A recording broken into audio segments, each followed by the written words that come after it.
مسلمانوں کی مملکت کا کیپٹل کہیں بھی بنتا رہے، اسلامی مملکت کا کیپٹل غدیر ہے۔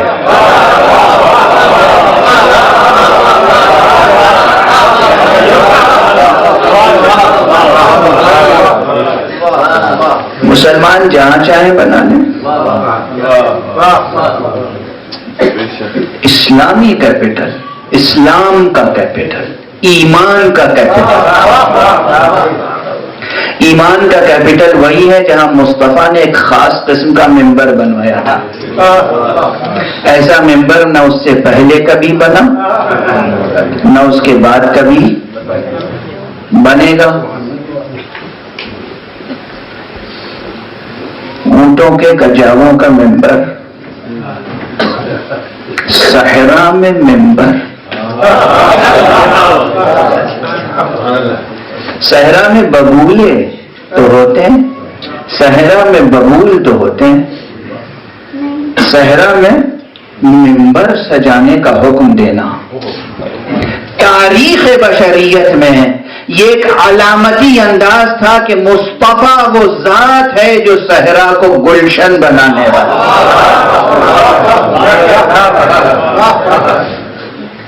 یہ ویرانوں کو متمدن شہر میں بدلنے والی ذات ہے۔ اب صحرا صحرا نہیں رہ جائیں گے، جنگل جنگل نہیں رہ جائیں گے، ویرانے ویرانے نہیں رہ جائیں گے، تہذیب اور ثقافت کا مرکز بن جائیں گے۔ مصطفیٰ تہذیب ساز ذات ہے، مصطفیٰ تمدن آفری ذات ہے، مصطفیٰ وہ ذات ہے جس نے یثرب کو مدینہ بنایا۔ چھوٹے چھوٹے جملے اس کے لیے تشریح چاہیے۔ مصطفیٰ وہ ذات ہے جس نے یثرب کو مدینہ بنایا ہے۔ اصل چیز مدینہ ہے، مصطفیٰ یثرب کو مدینہ بناتے ہیں، ویرانے کو غدیر خم بناتے ہیں۔ کیا ممبر تھا! مجھے اکثر یاد آتا ہے یہ شعر شاعر سفینہ مرحوم و مغفور قاسم شبیر نقوی نصیر آبادی کا، بہت سادہ سے دو مصرے ہیں، فرما گئے ہیں کہ بیان اپنی بڑائی کا یوں کہیں بھی کرو، بیان اپنی بڑائی کا یوں کہیں بھی کرو، مگر غدیر کا ممبر کہاں سے لاؤ۔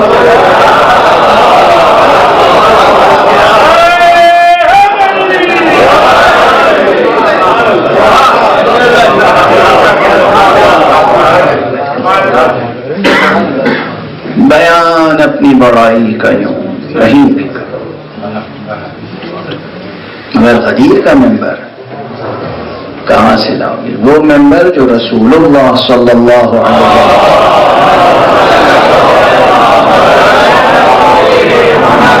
خصوصیت کے ساتھ بنوایا، خاص مقام پر، جہاں کوئی سوچ بھی نہیں سکتا تھا، جہاں کوئی سوچ بھی نہیں سکتا تھا کہ یہاں بھی علی کے فضائل بیان ہو سکتے ہیں، وہاں رسول نے بیان کیے۔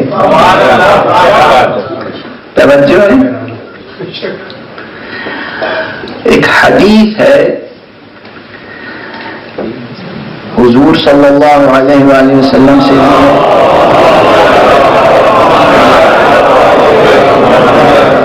اور ائمہ اہل بیت علیہم الصلاۃ والسلام سے بھی،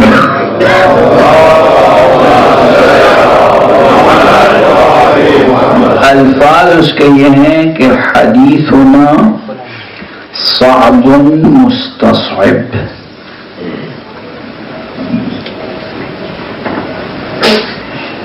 یعنی ظاہری ترجمہ اس کا یہ کہ ہماری حدیث مشکل ہے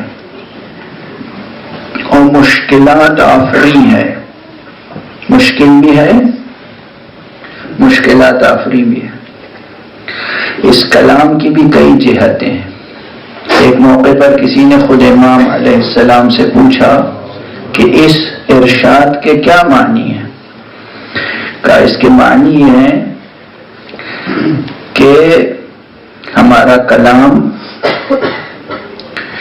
جب کوئی مومن سنتا ہے تو اپنے دل میں دفن نہیں کر پاتا.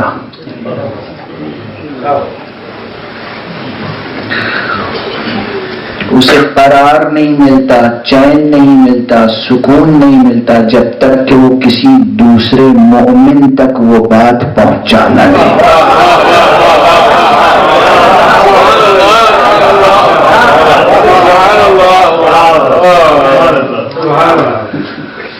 حدیث کی عبارت طویل ہے نسبتاً.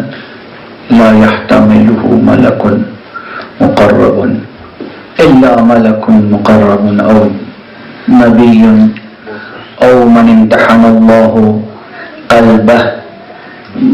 ہمارا کلام، ہماری فضیلت، ہماری بات، ہماری حدیث وہ کوئی عام انسان تحمل نہیں کر سکتا مگر یہ کہ کوئی ملک مقرب ہو یا نبی مرسل ہو یا ایک ایسا مومن ہو کہ جس کے دل کو اللہ نے آزما لیا.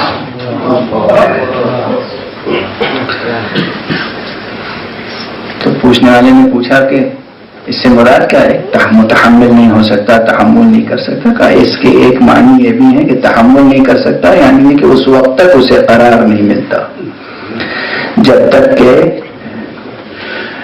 دوسرے تک پہنچا نہ دے.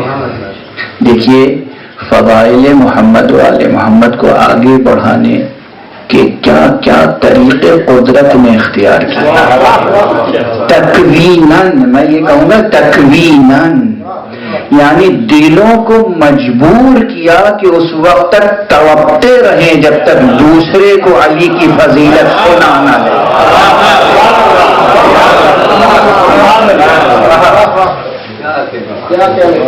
توقتے رہیں جب تک دوسرے کو سنا نہ دے. یہ محفلیں رک سکتی ہیں کبھی، یہ مجلسیں رک سکتی ہیں کبھی. کیسے کیسے حالات ہم پر آئے اور گزر گئے. ہر بزم منتشر ہو گئی مگر جو بزم رسول نے غدیر میں منعقد کی تھی وہ جاری و ساری. حکمت الہیہ یوں ہی نہیں جاری و ساری ہے، حکمت الہیہ. اس لیے کہ یہ اس عظیم پیغام کی امین ہے جس پیغام پر یہ مشتاق نازل ہوا. قبل خلافت امیر المؤمنین، خلافت ظاہری، اور بعد وصال پیغمبر تخت حکومت پر کچھ لوگ آئے اور گئے. بعد امیر المؤمنین بھی لوگ آتے رہے اور جاتے رہے اور آتے رہیں گے اور جاتے رہیں گے، مگر خلافت اسلامیہ اور ولایت الہیہ کا معیار بس علی کی ذات ہے، بس علی کی ذات ہے. اور یہ وہ حقیقت ہے جو بہت سو کے لیے قابل تحمل نہیں ہے،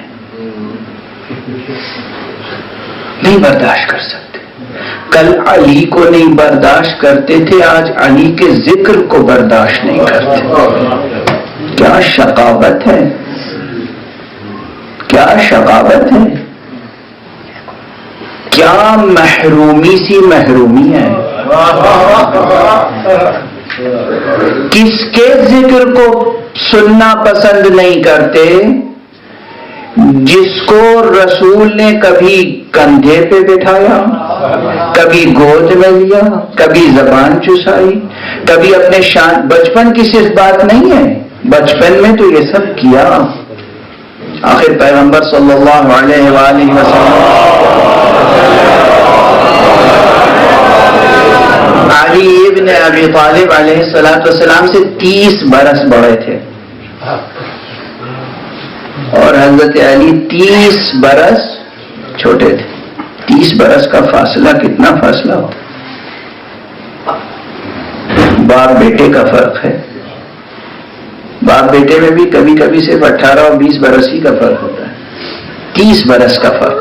چنانچہ تاریخ ہے، روایت ہے، سیرت ہے کہ پیغمبر صلی اللہ علیہ وسلم نے امیر المومنین کو پالا ہے، پوسا ہے، پرورش کی ہے، اپنی زبان چسائی ہے۔ آپ انہیں نہلاتے تھے، انہیں کپڑے پہناتے تھے، جب بچے تھے تو اپنے کندھے پہ بٹھا کے مکے کی گلیوں میں گھماتے تھے، اور جب علی بڑے ہو گئے اور رسالت کا اعلان ہو گیا تو علی ہی کو اپنے کندھوں پہ اٹھا کر خانہ کعبہ کی چھت پر سے بت توڑوائے۔ بڑے بڑے قد والے تھے، مگر کعبے کی چھت کے بت توڑنے کے لیے کوئی قد داور آگے نہ بڑھا۔